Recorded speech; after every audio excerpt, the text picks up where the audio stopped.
Hello friends, आप सबको शरद पूर्णिमा की बहुत सारी शुभकामनाएं। क्या आपको पता है शरद पूर्णिमा का महत्व क्या है और इसके पीछे की कथाएं क्या है? तो चलो जानते हैं। इस साल शरद पूर्णिमा का पर्व 6 अक्टूबर को मनाया जाएगा।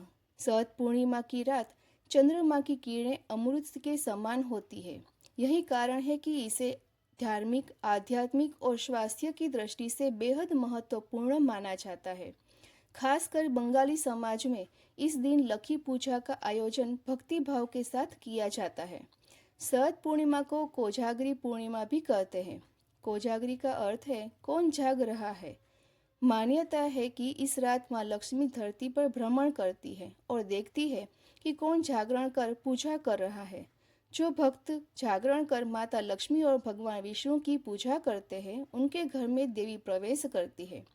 पौराणिक मान्यता के अनुसार समुद्र मंथन के समय देवी लक्ष्मी की उत्पत्ति शरद पूर्णिमा की तिथि पर हुई थी। इसीलिए इसे देवी लक्ष्मी के प्रागट्य उत्सव के रूप में मनाया जाता है।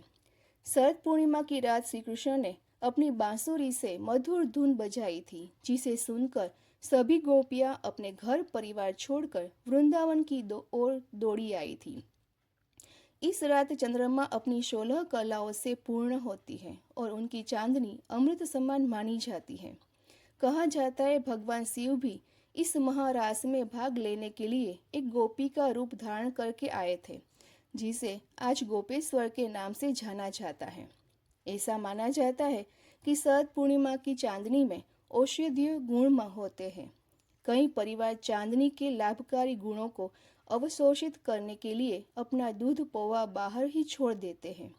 आयुर्वेद के अनुसार शरद ऋतु में पित्त दोष को कम करने के लिए दूध को आहार में शामिल किया जाता है।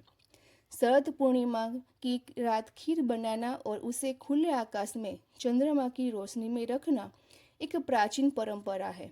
ऐसा करने से खीर में औषधीय गुण भर जाते हैं और इसे खाने से स्वास्थ्य लाभ होता है।